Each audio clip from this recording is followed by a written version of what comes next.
আমি ভিডিও ছাড়ি না কেন, এটাই অনেক শর্টসে আমি কমেন্টে পাই। আমি ভিডিও ছাড়ি না, এখানের মধ্যে অনেক ইমোশনাল কথা আছে না, আর একটা ভয়ঙ্কর কথা আছে। ফার্স্টে কথাটা হচ্ছে আমার এক্সাম। ফার্স্টে তো এক্সাম, আমি ভাবছি আমার এক্সাম কিন্তু অনেক আগে শেষ হয়েছে, তারপর আমি ভাবছিলাম ভিডিও বানাবো, কিন্তু ওই মাঝখান দিয়ে আমার আবার হচ্ছে দাদু মারা যায়। ওই সময় আবার আমি ভিডিও বানাতে পারি নাই, কারণ ওই সময় ভিডিও কীভাবে বানাবো। ওর আবার 1 মাস পরে আমার বড় আব্বাও মারা যায়, মানে আমার দাদার বাবা 110 বছর বয়সে ইন্তেকাল করেন। এর জন্য আমি ভিডিও বানাতে পারি নাই। এখন আমি একটা কমিউনিটি পোস্ট করছি,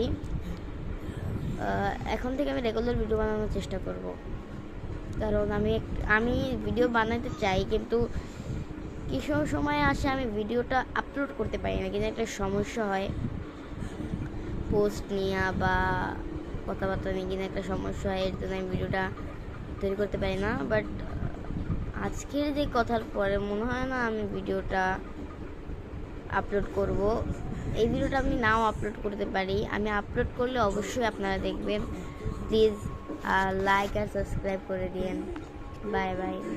আজকে এমনি একটা শর্ট বানাচ্ছি, কারণ কিছু করার নাই, ভিডিও চাচ্ছি না এর জন্যে।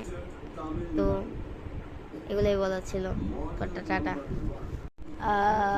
আমি ভিডিও ছাড়ি না কেন, এটাই অনেক শর্টসে আমি কমেন্টে পাই।